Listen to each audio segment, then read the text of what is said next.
छत्रपती शिवाजी महाराज की जय भवानी जय शिवाजी जय भवानी जय शिवाजी।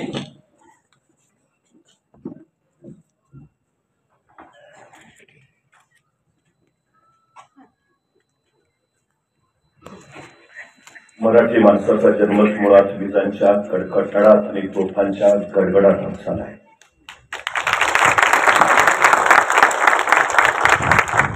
आगीशी खेळणारी माणसं आणि पावसाला घेऊन पळणार नाही याची साक्ष देत उपस्थित असलेले आपण सर्व, खर तर राजकोटमध्ये उभारलेला छत्रपती शिवाजी महाराजांचा पुतळा कोसळला ही बातमी कानावर पडली आणि मन शून्य झाले। युगप्रवर्तक राष्ट्र निर्माते असताना ज्यांनी राष्ट्र घडवलं त्या छत्रपती शिवाजी महाराजांचा पुतळाही आम्ही नीट घडवू शकलो नाही या जाणीवेनं क्षणभर त्यांच्या पुढं माफी मागत नतमस्तक व्हावं वाटलं। ही पावन पवित्र भूमी आहे, या भूमीवर छत्रपती शिवाजी महाराजांचे पदस्पर्श उमटले। या दर्याला कधीतरी विचारा, छत्रपती शिवाजी महाराज तो तुम्हाला सांगत राहील। इथल्या वाऱ्याची गाज कधीतरी ऐका, हर हर महादेवचा जयघोष तुमच्या कानावर पडेल।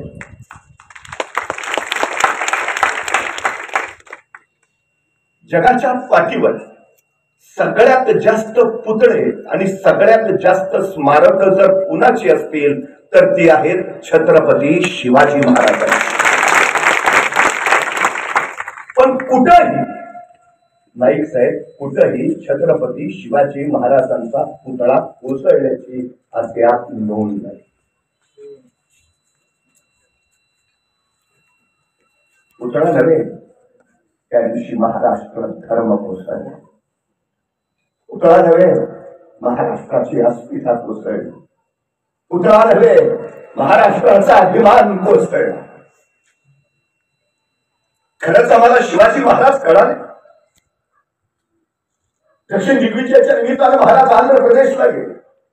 आंध्राच्या त्या मुक्कामात महाराजांनी श्रीशैल मल्लिकार्जुनचं दर्शन घेतलं। दर्शन घेऊन महाराज बाहेर आले। महाराजांनी मंदिराचा परिसर न्याहाळला आणि महाराजांच्या लक्षात आलं मंदिर देखणं आहे, मंदिर सुबक आहे, पण मंदिराला घाट नाहीये। आणि महाराजांनी आंध्र प्रदेशच्या त्या मुक्कामात श्रीशैल मल्लिकार्जुनच्या मंदिराचे सगळे घाट बांधून काढले।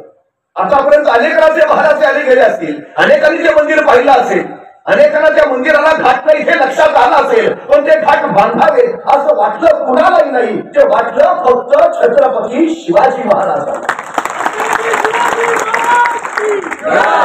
रस्ते बांधले तरी अडचण नव्हती। आता सारखं म्हणता आलं असतं तो भाग कुठे माझ्या मतदारसंघात येतो, पण ती संकुचितता महाराजांकडे नव्हती, एक विलक्षण व्यापकता त्यांच्या व्यक्तिमत्वात होती। एका दिवशी महाराजांनी मंदिरात दर्शन घेतलं आणि शिखराचं दर्शन घेण्यासाठी महाराज बाहेर आले।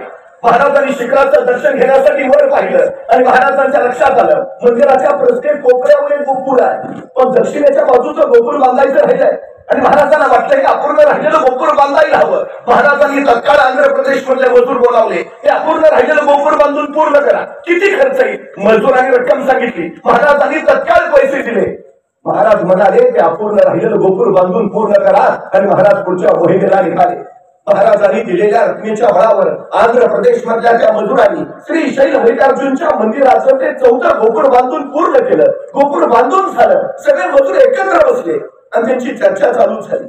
ऐसा राजा होणे ना, किती आले गेले, कित्येकांनी मंदिर पाहिले, कित्येकांच्या घरी आले, 14 गोपूर बांधावयाचे राहिले, पण बांधावे ऐसे वाटले कोणालाही नाही। ते वाटले फक्त छत्रपती शिवाजी महाराजांना। ऐसा राजा होणे नाही, या राजांचं अस्तित्व इथं राहायला हवं, या राजांकडून आपल्याला प्रेरणा मिळायला हवी। काय करता येईल? अनेक मजूर म्हणाला आपण असं केलं तर त्यांचे 14 गोपूर आपण बांधलंय, त्या 14 गोपुरात आपण महाराजांचीच मूर्ती बसवली तर उत्तम उत्तम उत्तम म्हणे आश्चर्य वाटेल। आंध्र प्रदेश मधल्या मजुरांनी वर्गणी काढली आणि श्रीशैल मल्लिकार्जुनच्या मंदिराच्या त्या 14 गोपुरात छत्रपती शिवाजी महाराजांची मूर्ती बसवली। महाराजांच्या हयातीत उभारलं गेलेलं महाराजांचं हे पहिलं शिल्प आहे आंध्र प्रदेश मध्ये। तिथंच महाराजांनी ध्यान मंदिर सुद्धा उभारलेलं. काळाच्या ओघात त्याची पडझड झाली. आज त्याच ठिकाणी छत्रपती शिवाजी महाराजांचं स्फूर्ती मंदिर उभा आहे आंध्र प्रदेशमध्ये. दक्षिण दिग्विजय करून महाराज परत निघाले. येता येता कर्नाटकात आले. कर्नाटकमध्ये बेलवाडी नावाचं एक ठाण आहे. मतलब माता सावित्रीबाई देसाई नावाच्या ठाणेदारांनी तिथं राज्य करत होत्या. नवरा आदिलशाहीचा सरकार मरण पावला. नवऱ्याच्या पाच्या ठाण्याचा कारभार या सावित्रीबाई पाहत होत्या. आमचा दादाजी नावाचा सरदार त्यांना असं वाटलं की सगळं जिंकत निघालोच आहे, तरी बेलवाडीचं ठाणे जिंकावं. कुणी सावित्रीबाई म्हणून नाही. त्यांनी मोजकं सैन्य घेतलं. बेलवाडीच्या ठाण्यावर हल्ला चढवला. पण भाई मोठ्या चिवटांनी जिद्दीच्या त्यांनी सपशेल दादाजीचा पराभव केला. आपला पराभव झाला हे तर महाराजांना कळलं तर दादाजींनी प्रचंड सैन्य पुन्हा उभा केलं आणि पुन्हा बेलवाडीच्या ठाण्यावर हल्ला चढवला. यावेळी मात्र सावित्रीबाई देसाईंचा पराभव झाला. विजयाच्या उन्मादात दादाजींनी सावित्रीबाईला कैद केलं. महाराजांच्या सामने चला आणि कैद झालेल्या सावित्रीबाई निघाल्या. अचानक चमकल्या, गरम दिशी वळाल्या. स्वतःचं तानं बाळ तिने आपल्या सोबत घेतलं आणि म्हणाल्या, आता चला. तानं बाळ घेतलेल्या सावित्रीबाई कैदी म्हणून महाराजांच्या समोर उभा राहिल्या. त्यांना माहिती आहे आपण कैदी आहोत, आपण पराभूत आहोत. त्या राजे आता आपल्याला शिक्षा सुनावणार, सजा फरमावणार. पण महाराजांनी काही शिक्षा सुनावण्या अगोदरच सावित्रीबाई सरदिशी पुढे झाल्या आणि स्वतःच्या हातातलं तानं बाळ त्यांनी महाराजांच्या मांडीवर ठेवलं आणि महाराजांना म्हणाल्या, मी तुमची दोषी आहे, मी तुमची कैदी आहे. काही शिक्षा द्यायची असेल तर ती मला द्या, पण या सगळ्या प्रकारात माझ्या या तान्या बाळाचा काही दोष नाही. त्याला कोशिश नको. आपल्या मांडीवर असलेल्या त्या तान्या बाळाकडे बघत महाराजांनी स्मित केलं. चिटणीसाला इशारा झाली. चिटणीस दुधाची वाटी घेऊन आला आणि आपल्या मांडीवर असलेल्या त्या तान्या बाळाला महाराजांनी चमच्याने दूध पाजलं आणि दूध पाजून झाल्यावर त्या तान्या बाळाकडे बघत महाराज सावित्रीबाईला म्हणाले, हा आमच्या मांडीवर जो आहे ना तो आमचा भाचा आहे, हा आमचा भाचा आहे. म्हणजे तुम्ही आमच्या बहीण झाला. तो कुठला भाऊ बहिणीला शिक्षा सुनावतो, कुठला भाऊ बहिणीचा राज्य बळकावतो. दादाजी यांचं राज्य यांना परत द्याच, पण आमच्या बहीण म्हणून चोळी बांगडीसाठी आमच्याकडून यांना नवराज्य जोडून द्या आणि आमचा भाचा त्याच्या दूधभाताची व्यवस्था करा. त्या सावित्रीबाईंना काही कळेल, कैसा राजा, कैसा राजा. मला शिक्षा करणं राहिलं बाजूला, माझं राज्य ताब्यात घेणं राहिलं बाजूला. हा राजा मला आपली बहीण मानतो, चोळी बांगडीसाठी नवराज्य जोडून देतो, माझ्या मुलासाठी वचन देतो. धन्य धन्य ऐसा राजा होणे नाही. या राजांची ही कीर्ती निरंतर राहायला हवी म्हणून या सावित्रीबाईंनी या प्रसंगाची 3 दगडी शिल्प उभा केली. महाराज बसले, त्यांच्या मांडीवर ते तानं बाळ आहे. महाराज त्याला चमच्याने दूध पाजतायत आणि शेजारी सावित्रीबाई उभा आहे. अशी ती दगडी शिल्प. कधी कर्नाटकात गेला तर धारवाड नावाचा जिल्हा आहे. त्या धारवाड जिल्ह्यातल्या यादवाड गावात एक मारुतीचं मंदिर आहे आणि त्या मारुतीच्या मंदिरात सावित्रीबाई देसाईंनी कोरलेलं हे छत्रपती शिवाजी महाराजांचं दगडी शिल्प आहे. महाराजांच्या जिवंतपणी महाराजांचं उभारलं गेलेलं हे पहिलं मंदिर आहे कर्नाटक मधलं. 350 वर्षापूर्वी आताच राजकारण अर्थकारणावर झालं. 350 वर्षापूर्वीचं महाराजांचं राजकारण नैतिक मूल्यांवर चालत होतं. ही सगळ्यात मोठी वस्तुस्थिती आहे. सगळ्यात आता बदललं सगळं. मूल्य तत्व सगळं बऱ्यावर उडून गेलंय. सत्ता आणि मत्ता एवढंच अंतिम ध्येय झालंय. राज्य व्यवस्थेच्या पायाशी जर नैतिक मूल्यांची पायाभरणी असेल तर ती व्यवस्था राहते. पण सत्य, न्याय, विश्वास आणि शिव ही नैतिक मूल्ये जर राज्य व्यवस्थेच्या पायाशी नसतील तर ती व्यवस्था न राहता तो जंगलचा कायदा होतो आणि तिथं नागरिक नव्हे तर गुलाम तयार होतात. ही सगळ्यात महत्वाची वस्तुस्थिती आहे. मला प्रश्न पडतो, राजकोटचा पुतळा सुरुवातीला 6 फुटाचा 28 फूट झाला कसा? त्याला संचालनालय सांगता आम्ही मान्यता 6 फुटाला दिली. कुणाला विचार? क्वालिटी कंट्रोल नावाचा प्रकार होता. शिल्पकारांची समिती असते. शिल्प कसं ठेवावं, कसं बनवावं, काय त्याचे नियम, काही पाळलं गेलं? कुठे गेली नैतिक मूल्य? आम्ही करू कसं, आम्ही म्हणू कसं? कुठल्या दिशेला प्रवास चाललाय आमचा? कुठल्या दिशेने निघालो आम्ही? प्रश्न तो आहे सगळ्यात महत्वाचा. तो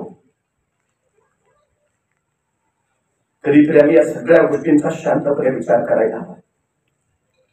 सगळ्या गोष्टींचा 350 वर्षापूर्वी महाराजांनी सिंधुदुर्ग किल्ला बांधलाय 350 वर्षापूर्वी. 350 वर्ष झाली तो लाटांचे तडाखे खातोय. त्या लाटांच्या तडाख्याने सिंधुदुर्गाची दगडं झिजली, पण 2 दगडांना सांगणारा चुन्याचा चिरा मात्र अजून जसाच्या तसा आहे. दगड झिजत 4-4 इंचाची गेली, चुन्याचा चिरा मात्र 4-4 इंच अजून तसाच बाहेर आहे. मी त्या चुन्याच्या चिऱ्याला निष्ठा मानतो. दगड झिजतील, निष्ठा नाही. ही निष्ठा शिवाजी महाराजांनी आम्हाला शिकवली. पुतळा नाही, त्या दिवशी निष्ठा कोसळली, निष्ठा कोसळली त्या दिवशी. आणि कधीतरी विचार केला पाहिजे, 8 महिन्यात पुतळा कोसळतो आणि 350 वर्षापूर्वीचा सिंधुदुर्ग मात्र अभेद्य राहतो. कुणीतरी विचारतो, सिंधुदुर्ग अजून अभेद्य, महाराजांनी काय मिक्सर वापरला असेल? मिक्सर काही कासे ना, त्या मिक्सर मध्ये प्रामाणिकपणा होता एवढं मात्र नाही. त्या मिक्सर मध्ये इमानदारी होती एवढं मात्र नाही. आता ती प्रामाणिकपणा इमानदारी उरली नाही म्हणून हे घडलं. कारण काय? वाऱ्यानं नाही, भ्रष्टाचारानं पोखरलेल्या व्यवस्थेनं पुतळा कोसळला हे लक्षात असू द्या. ही सगळ्यात आणि सगळ्यात महत्वाची गोष्ट. खर तर ऑक्टोबर 1664 महाराज मालवणात आले.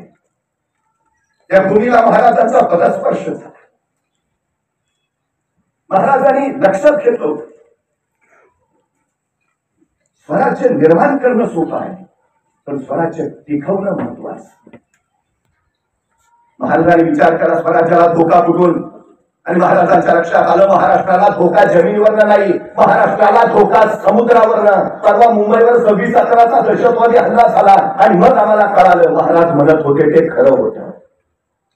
समुद्रातून येणाऱ्या शत्रूपासून स्वराज्याचं रक्षण करावं यासाठी महाराजांनी सम्राट चंद्रगुप्तानंतर हिंदुस्थानात पहिल्यांदा आरमार उभारलं. पहिल्यांदा भारतीय आरमाराचे जनक म्हणून छत्रपती शिवाजी महाराजांचा आम्ही गौरव करतो. कधी जा भारतीय नौदलात, त्या नौदलाच्या प्रवेशद्वारावर लिहिलंय भारतीय आरमाराचे जनक छत्रपती शिवाजी महाराज. हा नाविक तळ उभा करायचा होता. महाराज स्थान जागा शोधत होते आणि त्यावेळी महाराज इथं आले मालवणात. दर्यात कासवासारखे एक बेट दिसला, कुठे बेट? आणि महाराज म्हणाले 84 बंदरी 80 जागा नाही, दुधास जागा हीच करावी. आणि ठरलं स्वराज्याचं नाविक तळ इथं उभा राहील, इथं उभा राहील. महाराजांनी विचारलं, सगळ्यांची संमती झाली. पण महाराजांच्या एक गोष्ट लक्षात आली, महाराज आहेत, बाकीची लोक आहेत, पण स्थानिक लोक मात्र त्यावेळी महाराजांच्या आसपास कोणीच नव्हतं. ती दबकून दबकून भीत भीत आजूबाजूला. महाराजांच्या लक्षात आलं नेमकं काय झालं. आणि महाराजांनी मग आपल्या लोकांना सांगितलं, दुर्गाचं भूमिपूजन करायचं. कुणी पुरोहित आहे का? आता महाराजांच्या सोबतच 2 महापंडित होते. एक होते केशव महापंडित आणि दुसरे होते प्रभाकर राजोपाध्ये. पूजा तेही मांडू शकले असते, संकल्प तेही सांगू शकले असते, मुहूर्त तेही काढू शकले असते, पण महाराजांनी त्यांना नाही. लोक सांगत होते महाराज आपल्याकडे नाही, ते लोक ते चालणार नाही. मग इथला कुणी बोलवा, इथलं कुणी आहे का? आणि एक जण म्हटलं आहे, लग्न कार्य करणारे एक शास्त्री पंडित आमच्याकडे आहे. काय नाव? जादूभट्ट अभ्यास कर. महाराज म्हणले जा, पालखी घेऊन जा आणि जादूभट्ट अभ्यास करायला घेऊन या. लोक निघाले, पालखी घेऊन निघाले. जादूभट्ट अभ्यास करायला पोहोचले. त्यांना काय कळे ना पालखी वगैरे सगळं. ते विचारलं काय? महाराजांनी तुम्हाला बोलावलं सांगितलंय, दुर्ग बांधावयाचा आहे, संकल्प सांगावयाचा आहे, आपण जवावे. आणि जादूभट्ट अभ्यंकर म्हटले नाही, आमच्याकडे होणार नाही, होणार नाही. महाराजांनी बोलावलंय नाही. शिपाई हात हलवत महाराजांकडे पोहोचले. का मी पालखी म्हणून महाराजांनी विचारलं काय झालं? शिपाई म्हटले ते येणार नाही म्हणतात. आग्रह करा, आग्रह करा, पुन्हा जा. शिपाई परत जादूभट्ट अभ्यंकरांकडे आले. अहो चला, महाराजांनी पालखी पाठवली, चला. नाही नाही नाही. शिपाई परत महाराजांकडे आले. ते नाहीच म्हणताय. महाराज म्हटले, आग्रह करून मनानं आले तर सन्मानानं घेऊन या, नाहीच म्हणाले तर उचलून घेऊन या. शिपाई गेले. जाणोभट्ट अभ्यंतर यायला तयारच नव्हते. अखेर शिपायांनी जाणोभट्टांना उचललं आणि महाराजांच्या समोर इथं आणलं. महाराज म्हटले, आम्ही पालखी पाठवली, तुम्ही आला नाही, कशासाठी यावं? अहो, संकल्प सांगावयाचा आहे, दुर्ग बांधावयाचा आहे. नाही, आमच्या चरिते होणार नाही. महाराजांनी जाणोभट्टांना विश्वासात घेतलं. कारण काय? आणि मग जाणोभट्ट म्हणाले, तुम्ही इथे आज आहात, उद्या निघून जा. आम्ही तुमचा मुहूर्त सांगू, संकल्प सांगू. उद्या आम्ही इथंच राहू. मग कुणी आदिलशाहीचा सरदार येईल, नाहीतर पोर्तुगीज चाचा येईल. तू मुहूर्त सांगतोस काय? आणि आम्हाला बघून घेईल, त्यावेळी आपण राहिलं आपण. महाराजांच्या लक्षात, काळजी करू नका, निश्चिंत असा. येथे आईचे ठाणे घालितो, ऐसा तळ करीतो की सगळ्या शत्रूच्या उरात दहशत पैदा होईल. तुमच्याकडे पाहायची कुणाची तिरकी नजर होणार नाही, खात्री बाळगा. जाणोभट्टांना विश्वास दिला. नेत्याचं काम काय, नेतृत्वाचं काम काय? हा जनतेवर हा संस्कार करायचा सगळ्यात महत्वाचा. जसं नेतृत्व वागेल तसं खाली, जसे अधिकारी वागतील तसे खाली. वरचेच असे म्हणल्यावर खालचे कसे? महाराजांकडे तो गुण होता, आपल्या माणसाला समजून घेण्याचा, आपल्या माणसाचं दुःख दूर करण्याचा. मग जाणोभट्ट आले. 23 नोव्हेंबर 1664. त्यांच्यासोबत आणखीन एक 16-17 वर्षाचा मुलगा होता. त्याचं नाव होतं दादाभट्ट उपाध्ये. मोर्याचा धोंडा म्हणून इथं आहे. तिथं गणेश मूर्ती आहे, चंद्र सूर्याची प्रतिकृती आहे. तिथं महाराजांनी संकल्प मांडला. आणि मग 25 नोव्हेंबर 1664 कुर्टे बेटावर सिंधुदुर्गाचं बांधकाम चालू झालं. सिंधुदुर्ग उभारला जाऊ लागला. महाराज हे बांधकाम बघायला येत जात होते. पडते साहेब, महाराजांनी सिंधुदुर्गाचं बांधकाम चालू असताना तिथल्या बांधकाम प्रमुखाला एक पत्र पाठवलंय. बांधकाम कैसे करावे? 500 खंडी शिस सिंधुदुर्गाच्या पायात होतलंय. हे शिस घेतलं कुठून? तर ते इंग्रजांकडनं. हे इंग्रज धूर्त. महाराज पत्रातून बांधकाम प्रमुखाला काय सांगतात? इंग्रज धूर्त, मापात पाप करता आली, शिसे मोजून घेणे. किती बारकाईनं सूचना आहे, किती बारकाईनं. भ्रष्टाचार करतील इंग्रज, चालवून घेऊ नका, शिस मोजूनच घ्या. महाराज दुसरी सूचना करतात पत्रातून, बांधकामास लागणारी वाळू धुवून घेणे, नाहीतर वाळूस माती चिटकून राहील आणि परत लाटांच्या तडाख्यानं माती वाहून जाईल आणि बांधकाम कच्चे ठिसूळ होईल. सिंधुदुर्गाचं बांधकाम करताना राजांनी किती काळजी घेतली. नाही साहेब, मला वाटलं किमान पुतळा उभारणाऱ्यांनी महाराजांनी पाठवलेले हे पत्र तरी वाचायला पाहिजे होतं.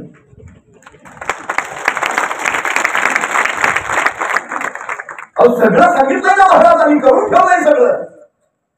सगळं इथं बघा ना. अरे ते नावाचा फ्रेंच प्रवासी कोकणातल्या चर्चच्या कार्यालयात उतरला. त्याला राजापूरच्या बंगला जायचं होतं, पण महाराजांच्या कार्यालयातनं परवाना घेतल्याशिवाय त्याला पुढे जाताच येणार नव्हतं. तो महाराजांच्या कार्यालयात पोहोचला. आता परवाना घ्यायला निघून जावं, पण एक विलक्षण गुण या लोकांना, जिज्ञासा. म्हणजे आपल्याबद्दल जेवढा अभ्यास नाही तेवढा आपला परकीयांनी अभ्यास केला. 179 इंग्रजांनी या देशात पहिल्यांदा त्यांनी आपला अभ्यास केला आणि त्यांच्या लक्षात आलं यांच्यावर राज्य करणं सोपं आहे. 1 लाख इंग्रजांनी 30 कोटी जनतेवर 150 वर्ष राज्य केलं. कारण अभ्यास. अमेरिकेकडे महाराजांच्या कार्यालयातल्या अधिकाऱ्याला विचारतोय, तुमच्या महाराजांचं सैन्य कमी, तुमच्या महाराजांचं सामर्थ्य कमी, तुमच्या महाराजांची संपत्ती कमी, पण तरी तुमचे महाराज प्रत्येक लढाईत यशस्वी होत आहेत. तुमच्या महाराजांच्या यशाचं कारण काय? आणि महाराजांच्या कार्यालयातला अधिकारी सांगतोय, आमच्या महाराजांच्या यशाचं कारण अभ्यास, प्रचंड अभ्यास. आमच्या महाराजांचा विलक्षण अभ्यास आहे. धर्मशास्त्र, अर्थशास्त्र, नीतीशास्त्र, समाजशास्त्र, राज्यशास्त्र, स्थापत्यशास्त्र, हवामानशास्त्र. आमच्या महाराजांचा या सगळ्या शास्त्रांचा अभ्यास आहे. इतिहास तोंडपाठ आहे आणि भूगोल करून नजरेत साठवला आहे. तेच आमच्या महाराजांच्या यशाचं कारण आहे. पुतळा नाही, आमचा अभ्यास कोसळला.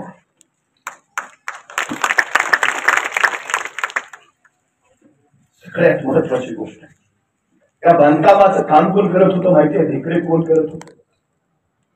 स्वराज्याचे बांधकाम प्रमुख हिरोजी इंदलकर. हिरोजी इंदलकर बांधकाम पाहत होते, देखरेख करत होते. याच हिरोजी इंदलकरनी स्वराज्याची राजधानी रायगड बांधून काढली. महाराजांनी रायगड बांधायची जबाबदारी त्यांच्यावर सोपवली आणि महाराज मोहिमेला निघाले. पण जाताना त्यांना सांगून गेले, आम्ही परत येई तो गड पुरा झाला पाहिजे. महाराज मोहिमेला निघाले, गडाचं बांधकाम निम्म्यापर्यंत आलं आणि महाराजांनी दिलेले हिरोजी इंदलकरांजवळचे पैसे संपले. आता महाराजांचं सांगितलंय परत येई तो गड बांधून पुरा पाहिजे.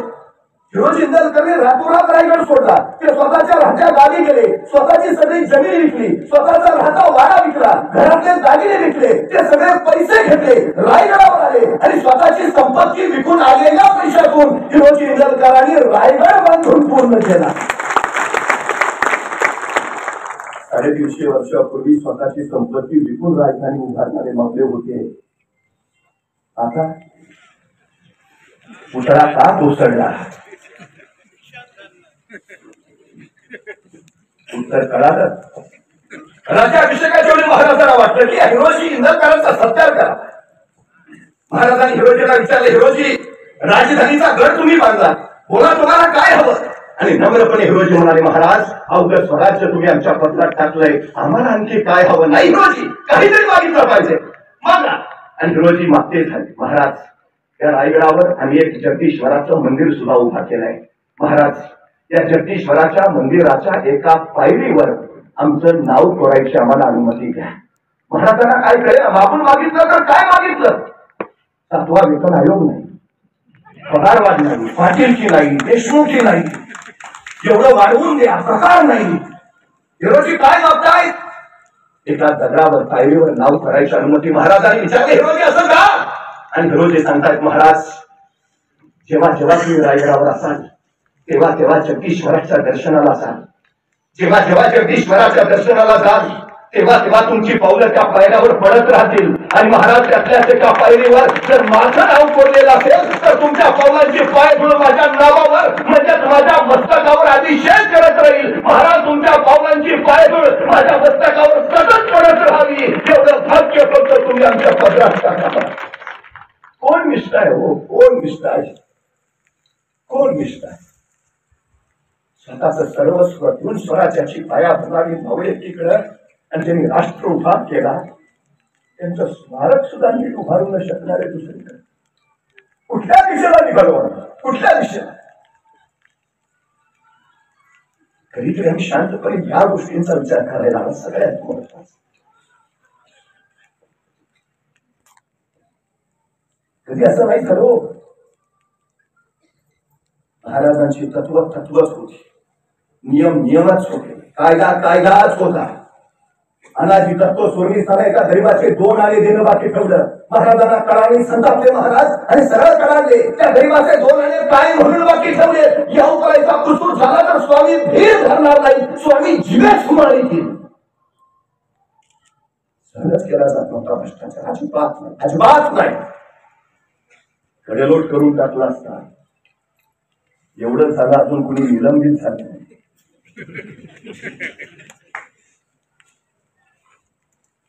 कुठल्या दिशेला निघालो आम्ही? 350 वर्षापूर्वी साऱ्यांना सोबत घेऊन महाराजांनी राज्य उभा केलं. साऱ्यांना सोबत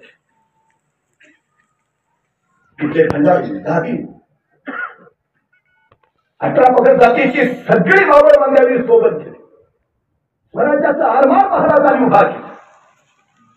सिंधुदुर्गाचं बांधकाम बघायला एकदा महाराज तिथं आले आणि बांधकाम पाहता पाहता अचानक महाराजांचा डावा पाय तिथल्या ओल्या बांधकामावर पडला आणि महाराजांच्या पायाचा ठसा त्या ओल्या बांधकामावर उमटला. महाराज सरदिशी मागे झाले, तसे कामगार पुढे झाले. धन्य झालो महाराज, महाराज बरं झालं.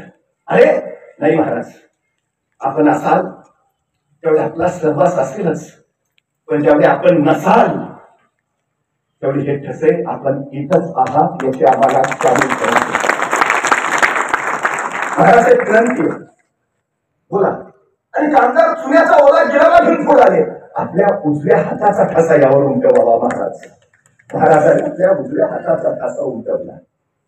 महाराजांच्या जिवंतपणी महाराजांचं उभारलं गेलेलं हे स्मारक आहे या सिंधुदुर्गमध्ये आहे. महाराज इथंच आहे, महाराजांचं अस्तित्व आहे, बाकी कुठेच नाही. इथं आहेत महाराज, त्यांच्या हाताच्या पायाच्या ठशाच्या रूपाने. बांधकाम सुरू झालं. अरमान समुद्र आमचा, पण त्याकडे आमची नौका समुद्रात घालायची तर आम्हाला पोर्तुगीजांचा परवाना लागायचा. महाराजांनी सांगितलं देश आमचा, भूमी आमची, दर्या ही आमचाच असेल. पण अरबी लोक याची चाचे, कोकणातली माणसं पळवायची, पोरं पळवायची, बायका पळवायची, भर तारवावर माणसांचे नाक कान कापायची, गळ्या रक्ताळून टाकायची, पोरं स्त्रिया गुलाम म्हणून विकायची, छळवाद चालवता. इथलीच काही लोक महाराजांकडे, अरबी लोक माणसं नाशिवण्याची कापते, काहीतरी करा महाराज. संतापले महाराज, आमच्या सुरुवातीतून आमची सुरुवाती.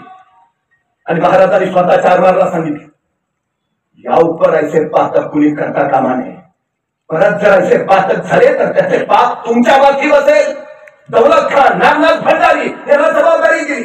अरबांची टोळी आली आणि पाठला करत मराठ्यांचा आरमार सुसाट सुटलं. मस्कत पर्यंत गेला, मस्कतला लढाई झाली. असंख्य अरब कापले, 250 जिवंत सापडले आणि आमच्या लोकांनी ते इकडं धरून आणले, महाराजांच्या पुढे उभा केले. हे पुरा स्त्रियांचा व्यापार करणारे, गुलाम म्हणून त्याला विकणारे हे संतापलेल्या महाराजांनी सांगितलं त्यांना आमच्या साताऱ्याच्या इकडं वासोट्याचा किल्ला आहे, व्याघ्रगड सुद्धा म्हणतात त्याला. डोंगरात दबा धरून कसा उभात बसावा तसा हा व्याघ्रगड आहे. इतका बिकट, इतका कठीण, दिवसा ढोळ्या सूर्य तिथं जमिनीवर पोचत नाही, माणसाची बात सोडा, पाखराची ना फिरकत नाही, कसा भयानक. महाराजांनी सांगितलं या 250 लोकांना या घरात घेऊन गेला आणि कोंडाजीला सांगितलं त्याला इतकं मारा की फक्त मेली नाही पाहिजे. महाराज शूर होते, क्रूर नव्हते, पण परत माझ्या स्वराच्याकडे त्यांच्या नजरेने कोणी पाहता कामा नये यासाठी काही गोष्टी करणं गरजेचं होतं. त्या 250 अरबांना मराठे मारत होते, इतके मारत होते. 4 दिवसांनी ते एकमेकालाच ओळखेनात. तू कोण, आमच्यातलाच का, इतके सुचले. 40 दिवसानंतर मग महाराजांनी सांगितलं त्यांना तिथून बाहेर काढा, त्यांच्या जहाजात बसवा आणि द्या त्यांच्या देशाला पाठवून. तसे कोंडाजी म्हणले महाराज सोडायचं होतं तर धरलं कशाला, जाऊ द्या परमान, सोड, जाऊ द्या हो. आणि मग महाराज कोंडाजीला म्हणाले कोंडाजी आता हे आपल्या जहाजात बसून त्यांच्या देशात जातील, त्यांच्या प्रांतात येतील, त्यांच्या गावी पोचतील, त्यांच्या घरापुढे उभा राहतील, घराचं दार ठोठावतील, त्यांच्या बायका दार उघडतील, दारात येणा पाहतील आणि म्हणतील आमचे हे घरात नाही, नंतर या. त्यांच्या बायका गुन्हा ओळखायचं नाही. आणि परत जर कुणी तिरक्या नजरेनं महाराष्ट्राकडे निघाला पहिला हा आडवा जाईल. कुठं नको जाऊ, आमची काय नको, काय ताप आहे या भूमीकडे परत कुणी तिरक्या नजरेनं बघायची. देपणा सामर्थ्य निर्माण करून ठेवलं महाराजांनी कार्यावर. देपणा मला माहिती आहे मोगल यायचं, वारंवार हल्ले करायचे, तो शाहिस्ता खान आला होता. नासधूस केली स्वराज्याची, परत प्रचंड संपत्ती लुटल्याने निघून गेला सुरतला. औरंगजेबाची दख्खनाची राजधानी सुरत. 5 जानेवारी 1664 महाराज सुरतला पोहोचले. सुरत मध्ये तेवढे बलाढ्य व्यापारी होता, त्याचं नाव होतं बिरजी फोरा. प्रचंड श्रीमंत. सुरतेमध्ये त्याची प्रचंड मोठी पेढी, सगळ्या जगभर त्याचा व्यापार चालायचा. त्याच्या एकट्याच्या पेढीचा महसूल किती होता माहितीये? 80 लाख मोहम्मदी स्वर्ण मुद्रा. आणि त्यावेळी स्वराज्याचा महसूल होता फक्त 27 लाख, म्हणजे स्वराज्यापेक्षा तिप्पट महसूल त्याचा फक्त एका पेढीचा होता. इंग्रजांना कर्ज दिली त्यांनी 10 लाख अशा रुपयाची. इतका श्रीमंत. त्यांनीच औरंगजेबाला गादीवर बसवला. अनेक सरकार पैसे देऊन वळवले आणि औरंगजेबाला गादीवर त्यांनी बसवलं. महाराजांना लक्षात आलं, या गिरजी होराचं नाक दाबल्याशिवाय औरंग्याचं तोंड उघडणार नाही. सुरतला पोचल्या महाराजांनी पहिलं पत्र कोतवाल इनायत खानाला पाठवलं. कुणाला त्रास द्यायची आमची इच्छा नाही, पण तुम्ही आमच्या प्रदेशावर वारंवार हल्ले करता, आमच्या प्रांताची नासधूस करता. त्या हल्ल्यापासून बचावासाठी आम्हाला आमचं सैन्य बळगावं लागतं. फक्त सैन्याचा खर्च कोण देणार? तुम्ही देणार. एवढी रक्कम आणून द्या, आम्ही त्रास न देता जातो.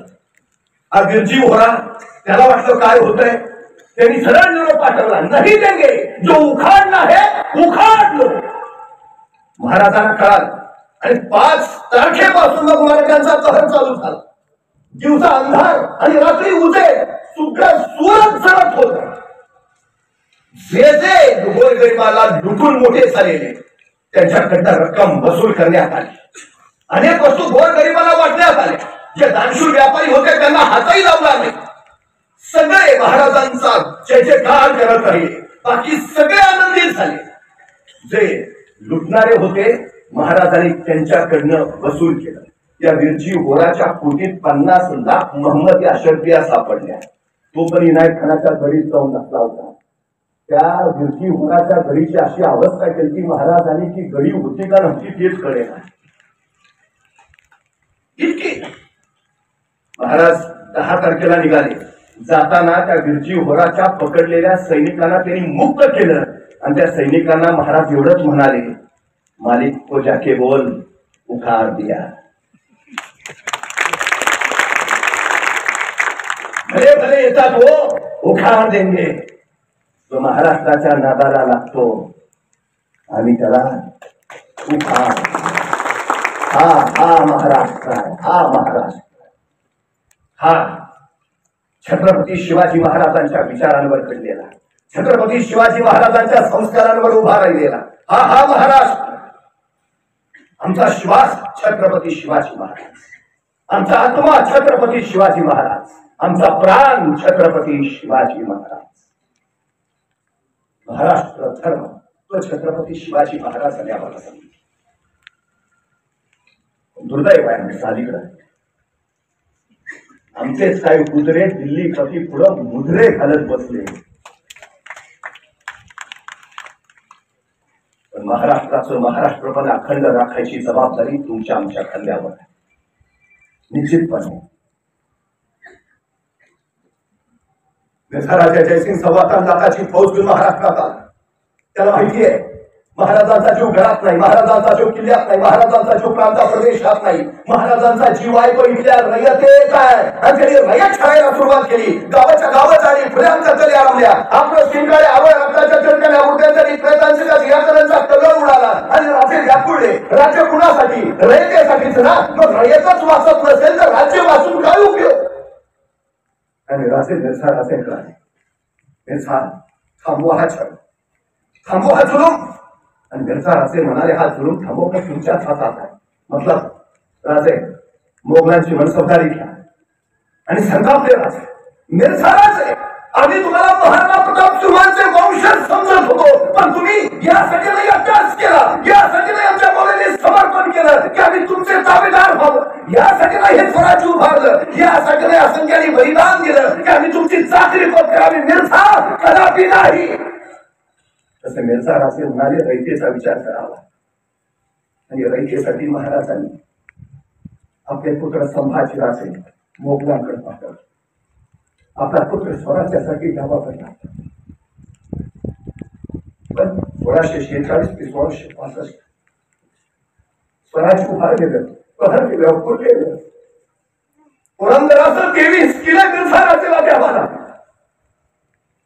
साम्राज्य उभा करायचंय, स्वराज्य उभा करायचंय, लोककल्याणकारी राज्य उभा करायचंय. पण एका सर आपले हात सर टोचत राहिला, राजे हात चढत राहिले. रायगडाच्या माथ्यावर रात्री चिंताग्रस्त करत राहिले. महाराजांचा हा सल, महाराजांची ही चिंता, महाराजांचा हा घोड्यांच्या पागेत काम करणाऱ्या एका शिलेदारानं बघितलं. कर्तोजी गुजर नाव त्यास. महाराजांचा क्रोध त्याला पहा गेला. कटोची संताप. माझ्या राजांच्या जीवाला घोर लावणाऱ्याला बिनगोर झोपू देणार नाही द्या. आणि रातोरात कटोची रायगावर निघाला.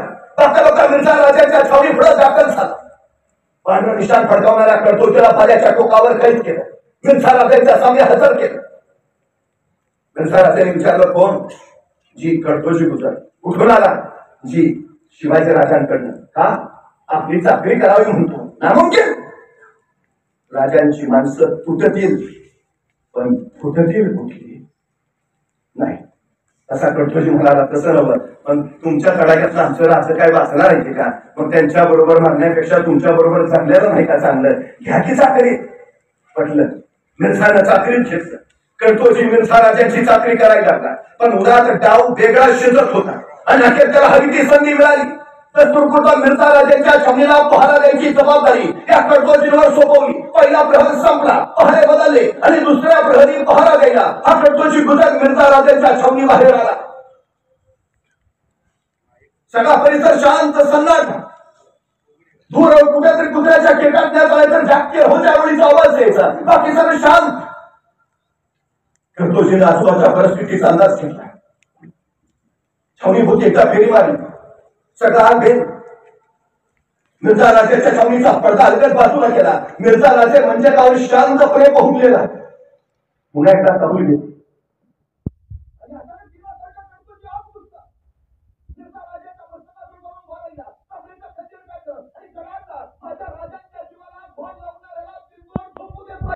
आणि खंजीर उगारलं, पण तो त्या गुरुदेवाचा उजेड क्षेत्रावर पडला. खंजीर चमकता बारीकडे सावध झाला. बघता बघता बारीकडे आले. कटोची जात वरच्यावर पकडला गेला. मिर्झा राजा खडबडून जागाच झाला. संताप दिला मिर्झाकडे झाली. काही झालेला कटोची कडाडला. लाख मेले तरी चालतील, लाखाचा पोशिंदा बाटला पाहिजे. माझ्या राजांच्या जीवाला घोर लावणाऱ्याला बिनगोर झोपू नाही देणार नाही. मिर्झा एक वार खुला सोड नाही उभा टाकला तर महाराजांचं नाव घेणार नाही. ते झाडच बघितला मिर्झा चमकला. संशयाला होणार. आजूबाजूच्या लोकांना वाटलं बहुतेक आता गर्दन उडवलीच जाते की राजपूती शमशेर आली. पण ती शमशेर मिर्झाला हातात घेतली आणि अचानक पवित्रा बदलला. शमशेर सरळ कटोजींच्या समोर ठेवली. घ्या तुमच्या बहादुरीचं बक्षीस घ्या. मिर्झानं दिलेली ती राजपूती शमशेर घेतली. मिर्झा म्हणाला, बिनधोक जा. माझा कुठलाही सैनिक सरदार तुम्हाला अडवणार नाही. जा. कटोजी म्हणाले. 4-6 पावलं गेले. अचानक मिर्झा म्हणाला, रुक जा. कटोजी थबकले. मिर्झा म्हणाले, जाऊन सांगा तुमच्या राजांना, ज्या राजांकडे तुमच्यासारखी माणसं, त्या राजांचा कुणी पराभव नाही करू शकत.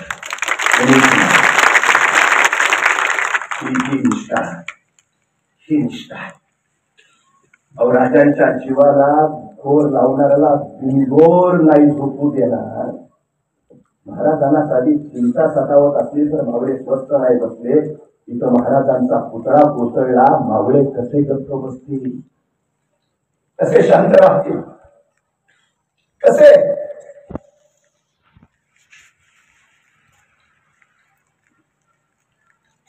छत्रपती शिवरायांची अस्मिता कोसळली. महाराष्ट्र धर्म कोसळलाय. उभा राहावं लागेल परत त्या महाराष्ट्र धर्मासाठी. उभा राहावं लागेल. छत्रपती शिवाजी महाराजची जय म्हणत सादर करत महाराष्ट्रातल्या तमाम मराठी माणसांसाठी आम्हाला उभा राहावं लागेल. काय घडतंय ते बघा. काय चाललंय ते पहा. कोण समाधानी आहे? कोण सुखी आहे? कधी बदलापूर, कधी नागपूर, कधी नवी मुंबई, कधी कोल्हापूर, काल पुण्यात. कुठल्या दिशेनं चालू आम्ही? चारित्र्य आणि चरित्र कसं असावं हे सांगणाऱ्या छत्रपती शिवाजी महाराजांच्या महाराष्ट्रात जगाचा पहिला सर्जिकल स्ट्राईक महाराजांनी लाल महालात केला. शाही दलाची बोटे छाडली आणि भाड्यासारखे आलेले महाराज किरासारखे निघाले. काही वेळानंतर लाल महाराजचा गोंधळ संपला आणि शाहिस्ता खानाची एक बहीण धावत धावत शाहिस्ता खानाकडे आली. भाईजान, मेरी बेटी गायब है, मेरी बेटी गायब है. त्यावेळी शाहिस्ता खान तिला म्हणाला, शिवाजी राजांची माणसं तुझ्या पोरीला हात लावणार नाहीतच, पण जर चुकून जसं काही घडलं असेल बेफिक्र राहा. शिवाजी राजे पोटच्या लेकीसारखीच तिची काळजी घेतील. छत्रपती शिवाजी महाराजांचं चरित्र म्हणजे चारित्र्य आणि चरित्र यांचं तीर्थपीठ आहे. छत्रपती शिवाजी महाराजांचं चरित्र म्हणजे राष्ट्रीयत्वाचं ज्ञानपीठ आहे. छत्रपती शिवाजी महाराजांचं चरित्र म्हणजे संस्कार आणि विचार यांचं विद्यापीठ आहे. ते ताट कण्यानं ताट पाण्यानं उभा राहिला हवं, तर उद्याच्या पिढ्या घडतील, तर उद्याचा महाराष्ट्र ताट कण्यानं ताट पाण्यानं उभा आहे. छत्रपती शिवाजी महाराजांचा विचार करून चालणारे आपण महाराष्ट्र दैवत मानणारे आपण, आता ही जबाबदारी आपण पेलायला हवी, आपणच पेलायला हवी. उद्याच्या भविष्यासाठी, उद्याच्या नव्या महाराष्ट्रासाठी आपणच आता सज्ज व्हायला हवं. शिवसन्मान यात्रा त्यासाठी आहे. छत्रपती शिवरायांच्या विचारांचा, छत्रपती शिवाजी महाराजांच्या महाराष्ट्र धर्माचा, छत्रपती शिवाजी महाराजांच्या अस्मितेचा सन्मान वाढवणारी यात्रा शिवसन्मान यात्रा. खर तर परवा एक मित्र मला म्हणाला, मी जगभर फिरलो, ज्या प्रांतात जाईन तिथले गडगोड बघितले, उत्तम, सर्वोत्तम, सर्वोत्कृष्ट, जसेच्या तसे. आणि आमच्या महाराष्ट्रात काही कोसळले, काही ढासळले. वाईट वाटतंय. मी त्याला म्हटलं, खरं आहे तुझं, बाहेर गेलास ते गड कोट किल्ले करू उभा दिसली, आपले थोडे कोसळले, मान्य. पण तुला माहितीये त्यांचे तसे का आहेत आणि आपले असे का आहेत? त्यांचे तसे आहेत कारण जेव्हा जेव्हा त्यांच्यावर हल्ले झाले तेव्हा तेव्हा त्यांनी माना वाकवल्या आणि भिंती वाचवल्या. आमच्यावर जेव्हा जेव्हा हल्ले झाले आणि माना नाही वाकवल्या आणि छत्या वाकवल्या. अभिमान आहे मला, अभिमान आहे. राजा गडगोटाचा बुरून ठाकरलाय हो, करताना तो ठाकरला आहे. इथे तटबंदी कोसळली हो, मान्य आहे. रक्षण करताना पोटेचा गोळा खाऊन ती कोसळली, अभिमान आहे मला, अभिमान आहे.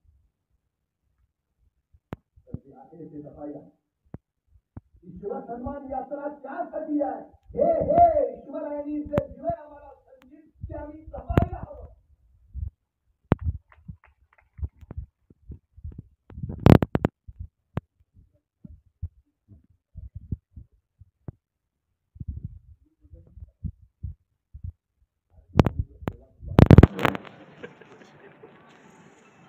आतुरलाय तो चार पातशाह्यांच्या उरात ज्यांनी झडकी फिरवली, जगभर जगभर ज्यांनी विचार केले, जे युग प्रवर्तक ठरले, ते छत्रपती शिवाजी महाराज त्या अर्ध्या समुद्रातून अवघ्या जगाला संदेश देत राहते. खर तर आपल्या घरातच कदाचित ते होईल.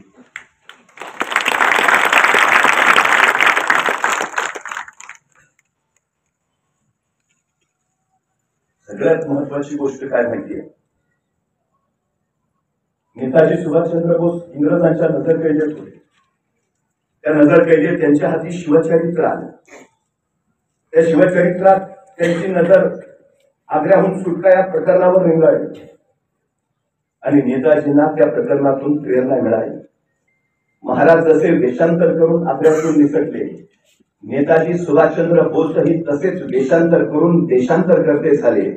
बाहेर जाऊन त्यांनी आझाद हिंद फौजेची उभारणी केली आणि त्या आझाद हिंद सैनिकांना स्वातंत्र्य मिळवण्याचा महामंत्र दिला. नेताजी सुभाषचंद्र बोस सांगतात स्वातंत्र्य मिळवण्याचा आणि स्वातंत्र्य टिकवण्याचा एकच महामंत्र आहे. तो महामंत्र आहे छत्रपती शिवाजी महाराज.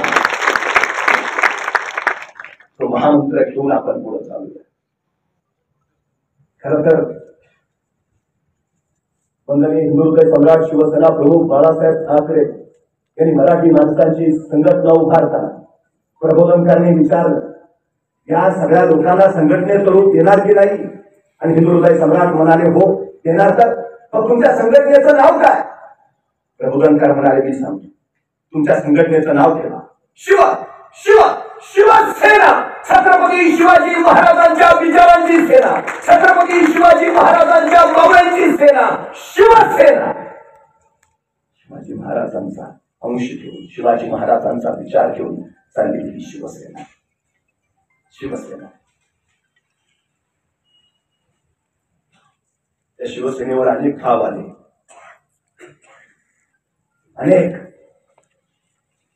जेव्हा जेव्हा शिवसेनेवर संकट आली शिवसेना दुप्पट तिप्पट चौपट पाचपट वेगाने लागली.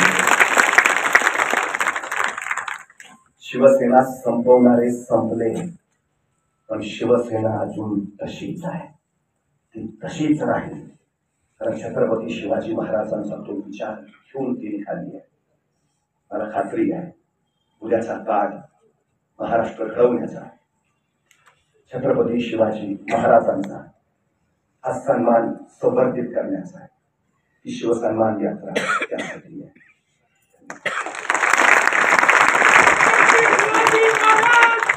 जय